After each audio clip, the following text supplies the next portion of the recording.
नबी पाक सल्लल्लाहु अलैहि वसल्लम की जीवनी और एक जादूगरनी का वाक़या। बिस्मिल्लाहिर्रहमानिर्रहीम।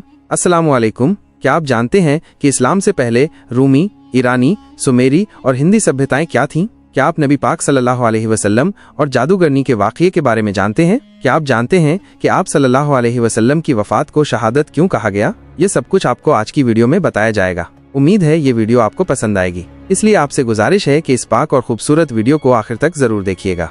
नाजरीन, ये अरब की सरजमीन की कहानी है जिसकी न कोई सभ्यता थी न कोई संस्कृति। वो दुनिया से अलग थलग हो चुका था। दावत इलाही अंबिया अलैहिस्सलाम का पहला कर्तव्य है और अल्लाह ताला अंबिया अलैहिस्सलाम को दुनिया में तौहीद खालिस शुद्ध एकेश्वरवाद की स्थापना के लिए नियुक्त करता है। दुनिया में जितने भी नबी आए हैं सब ने अपनी कौम और लोगों को उनके खालिक रचयिता की तरफ बुलाया है कि तुम्हारा सच्चा माबूद पूज्य खुदा ताला है, सिर्फ उसी की इबादत करो और उसकी तमाम सिफात गुणों के साथ उस पर ईमान लाओ। आप सल्लल्लाहु अलैहि वसल्लम का दुनिया में आना और ख़ास तौर पर अरब की सरजमीन पर आना एक महान क्रांति थी। आप सल्लल्लाहु अलैहि वसल्लम ने दुनिया में जो बदलाव लाया वो इससे पहले न कभी किसी आँख ने देखा और न कभी किसी कान ने सुना। कहानी शुरू होती है जब अरब की सरजमीन में हर तरफ जुल्म और सितम, ज़बरदस्ती और वहशीपन का बोलबाला था। कुफ्र, नास्तिकता, जुल्म और अज्ञानता के अंधेरे ने पूरी मानवता को चारों तरफ से घेर रखा था। अरब की हालत दुनिया के दूसरे क्षेत्रों से ज्यादा खराब थी। अज्ञानता और स्वार्थपरता की वजह से उनकी नैतिक हालत बहुत खराब थी। शराब पीना, औरतों का नग्न नृत्य, लड़कियों को जिंदा दफन कर देना, अनगिनत पत्नियां रखना और वालिद पिता के मरने के बाद दूसरी चीजों के साथ साथ अपनी माताओं को भी आपस में बांट लेना और पत्नियां बनाकर रखना या बेच देना आम था। कुछ कबीलों का पेशा ही चोरी, लूटमार और हत्याएं थीं। जो औरत बेवा हो जाती उसे 1 साल की इद्दत, शोक की अवधि गुजारनी पड़ती और उसे बहुत अशुभ समझा जाता। 1 साल तक उसे गुस्ल, स्नान और मुंह हाथ धोने के लिए पानी तक न दिया जाता, न पहनने के लिए लिबास कपड़े दिए जाते। जैसा कि हदीस पाक में है, जब किसी औरत का खाविंद पति मर जाता तो उसको एक कोठरी में दाखिल कर दिया जाता। वो खराब कपड़े पहन लेती और खुशबू को हाथ न लगाती, यहाँ तक कि 1 साल गुजर जाता। लोग बच्चियों को जिंदा दफन कर देते थे। इन तमाम बुराइयों के बावजूद अहले अरब के लोग में कुछ ऐसी विशेषताएं भी थीं जो आज के मजहब और तरक्की याफ्ता विकसित दौर में भी हमें नजर नहीं आती। मसलन अहद हिजाज का युग का अरब न किसी का गुलाम था और न उसमें साम्राज्यवादी महत्वाकांक्षा थी। शुरू से लेकर उस वक्त तक किसी गैर ने उन पर हुकूमत नहीं की। अहले अरब की मेहमान नवाजी अपने और बेगानों के लिए आम थी, लेकिन इन सब खूबियों को उनकी बदकिरदार जुल्मों और अय्याशियों ने अपने नापाक दामन में छुपा रखा था, क्योंकि बेशुमार बुराइयों में चंद खूबियां दबकर रह जाती हैं। मजीद ये कि उनके नजदीक अच्छाई और बुराई में कोई फर्क न था। वो हर काम आदतन करते थे। यही कैफियत स्थिति उनकी मजहबी दुनिया में भी थी। मजहबी शौक की तस्कीन संतुष्टि के लिए उन्होंने बुत मूर्तियां तराश रखे थे, मगर परस्तिश पूजा के बावजूद वो अपने माबूद के नहीं थे। जो मन में आता कर डालते। नस्ली भेदभाव अपनी आखिरी हदों को छू रहा था। वो हर गैर अरब को गूंगा कहा करते थे। कुल मिलाकर मानवता अत्याचार और शाही जुल्म का शिकार थी। मानवीय गरिमा की हर कदर मूल्य शासकों के अहंकार की धूल में गुम हो चुकी थी। अरब ही नहीं, पूरी दुनिया जुल्म और जबरदस्ती का मंजर पेश कर रही थी। इंसानी हुकूक, मानवाधिकार का हर तसव्वुर, विचार हुक्मरानों की अना अहंकार की गर्द में गुम हो चुका था। क़ब्ल अज़े बसत मोहम्मद सल्लल्लाहु अलैहि वसल्लम के नबूवत से पहले रोम और ईरान अपने वक्त की वैश्विक शक्ति की हैसियत रखते थे। अपने वक्त की ये सुपर पावर्स सभ्यता और मानव जाति के विकास की बजाय छोटे और कमजोर राज्यों को दबाने में लगी हुई थीं। अज्ञानता मानवीय मस्तिष्क तक सीमित हो चुकी थी। 4वीं सदी ईस्वी में हजरत ईसा अलैहिस्सलाम की शिक्षाओं के बाद से लेकर रोमी बुत परस्ती तक हर बुराई को ईसाई दुनिया ने अपना लिया था। ईसाई मजहब चंद बेजान अकायद, मान्यताओं और बेकैफ मरासिम, औपचारिकताओं तक सीमित होकर रह गया था। रोम की पूर्वी रियासत में सामाजिक बुराई अपनी चरम सीमा पर पहुंच चुकी थी। मजबूर और बेबस आवाम के सब्र का पैमाना लबरेज छलक उठा हो चुका था और बड़े पैमाने पर फसादात उपद्रव शुरू हो चुके थे।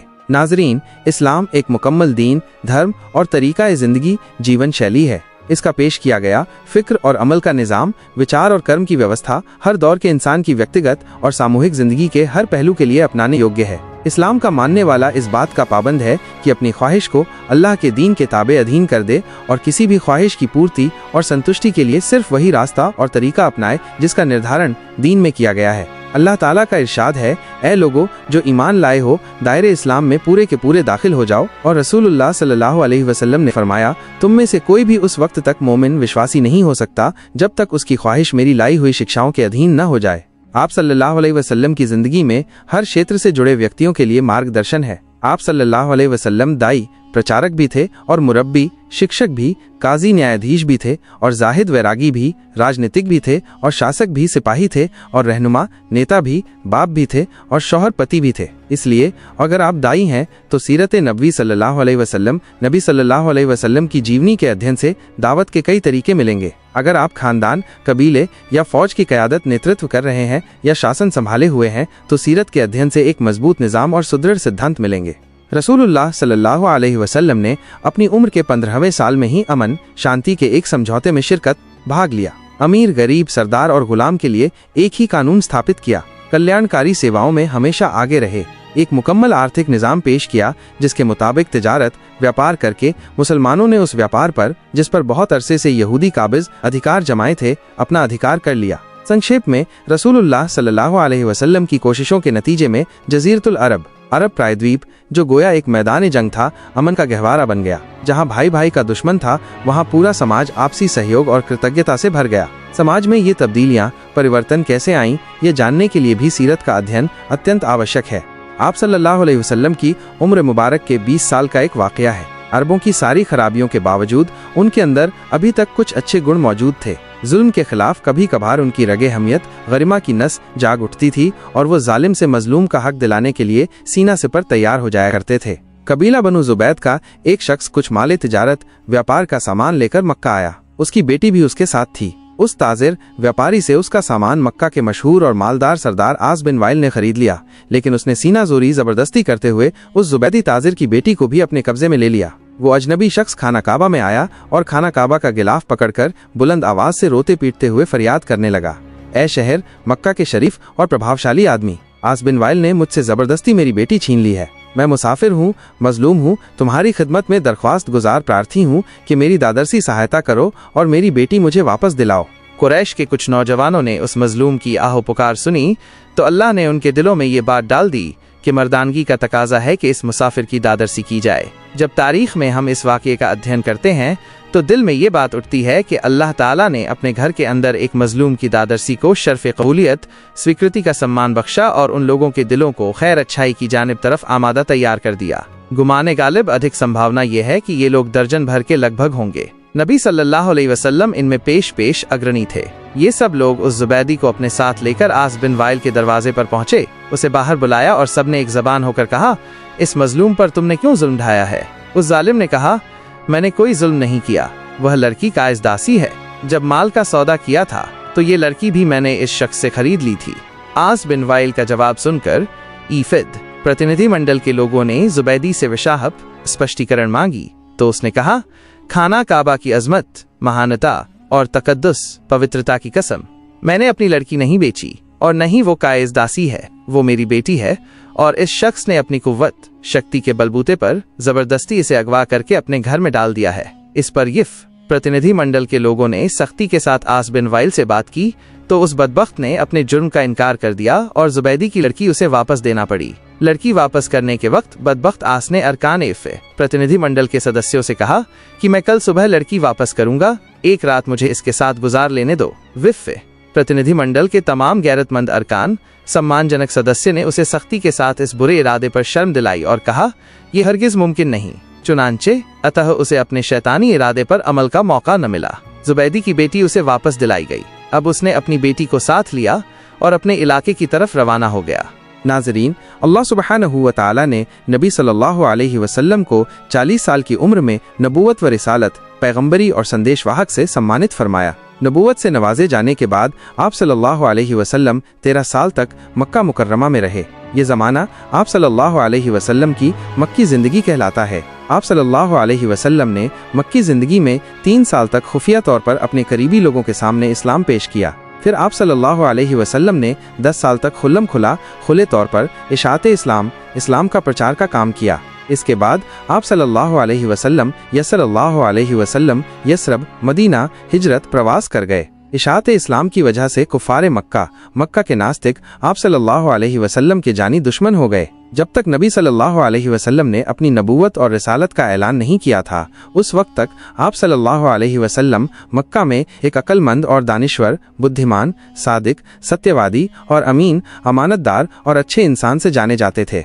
जब आप सल्लल्लाहु अलैहि वसल्लम ने अपनी नबूवत का ऐलान किया तो लोगों ने आप सल्लल्लाहु अलैहि वसल्लम को जादूगर और काहिन, ज्योतिषी, साहिर, जादूगर जैसे बुरे लक़ब उपाधियों से मशहूर करने की कोशिश की ताकि लोग आप सल्लल्लाहु अलैहि वसल्लम के करीब न आएं और न आप सल्लल्लाहु अलैहि वसल्लम की बातें सुने।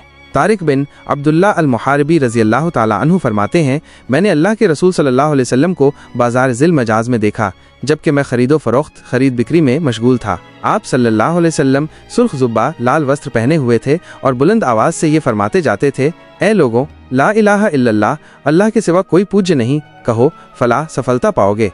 एक शख्स आप सल्लल्लाहु अलैहि वसल्लम के पीछे पीछे पत्थर मारता जाता था जिससे आप सल्लल्लाहु अलैहि वसल्लम की पिंडली और एड़ी खून से लथपथ हो गए। वो शख्स साथ साथ ये भी कहता जाता था, ए लोगों, इसकी बात न सुनना, ये झूठा है। मर्रा फरमाते हैं कि मैंने लोगों से पूछा, ये शख्स यानी आप सल्लल्लाहु अलैहि वसल्लम कौन है? लोगों ने जवाब दिया, ये लड़का बनी अब्दुल मुत्तलिब से है। फिर मैंने पूछा, ये शख्स कौन है जो इसका पीछा कर रहा है और पत्थर मार रहा है? लोगों ने जवाब दिया, ये आप सल्लल्लाहु अलैहि वसल्लम का चचा अब्दुल उज़्ज़ा यानी अबू लहब है। बाज़ार ज़ुल मजाज में आप सल्लल्लाहु अलैहि वसल्लम पर अबू जहल का मिट्टी फेंकना। बनु मालिक बिन कनाना के एक शेख कहते हैं, मैंने अल्लाह के रसूल सल्लल्लाहु अलैहि वसल्लम को बाज़ार ज़ुल मजाज में देखा कि ये फरमाते थे, ए लोगों, ला इलाहा इल्लल्लाह कहो फलाह पाओगे। रावी फरमाते हैं कि अबू जहल आप सल्लल्लाहु अलैहि वसल्लम पर मिट्टी फेंकता था और ये कहता था, ए लोगों, ख्याल रखना ये शख्स तुमको तुम्हारे दीन के हवाले से धोखा न दे दे, क्योंकि इसका इरादा है कि तुम लात और उज़्ज़ा को छोड़ दो, जबकि रसूलुल्लाह सल्लल्लाहु अलैहि वसल्लम उसकी तरफ जरा बराबर भी ध्यान नहीं देते थे। एक दफ़ा नबी सल्लल्लाहु अलैहि वसल्लम काबा शरीफ के पास नमाज अदा कर रहे थे। अबू जहल और उसके साथी वहाँ बैठे थे।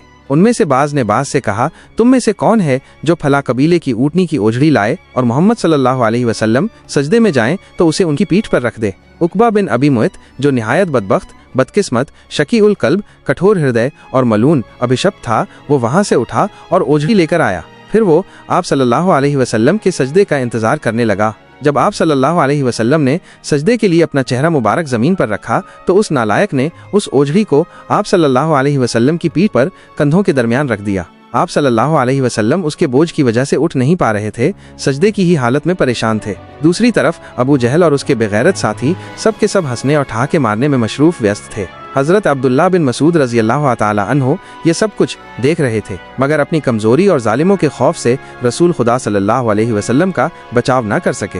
हज़रत फ़ातिमा रज़ियल्लाहु ताला अन्हा आईं और ओझड़ी को आप सल्लल्लाहु अलैहि वसल्लम की पुश्त मुबारक से हटाया।